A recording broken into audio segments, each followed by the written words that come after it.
ઓખા મંડળમાં વેરાન જગ્યા પર આવેલા રામાપીર મંદિર સહિતના ધાર્મિક સ્થળો પર બુલડોઝર ફેરવી દેવામાં આવતા સ્થાનિકોમાં ભારે આક્રોશ જોવા મળ્યો, જેના પર પાલંબલિયાએ સવાલ કરતા કહ્યું કે જો સરકારી જમીનનું જ મહત્વ હોય તો દ્વારકા શહેરમાં ભાજપના નેતાઓએ કરેલા કિંમતી જમીનો પરના દબાણો કેમ દેખાતા નથી।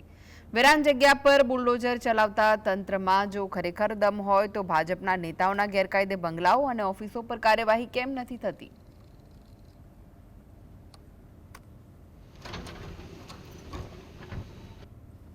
ભાજપના નેતાઓ જે દબાવીને બેઠા છે એ જગ્યા કિંમતી છે।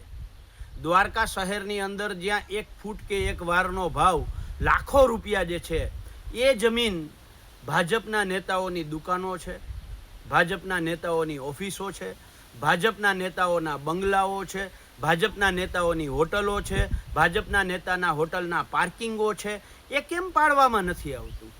ત્યાં એ સરકારી જગ્યા કેમ આ દાદાના બુલડોઝર જે ફેરવે છે એમને કેમ નથી દેખાતી?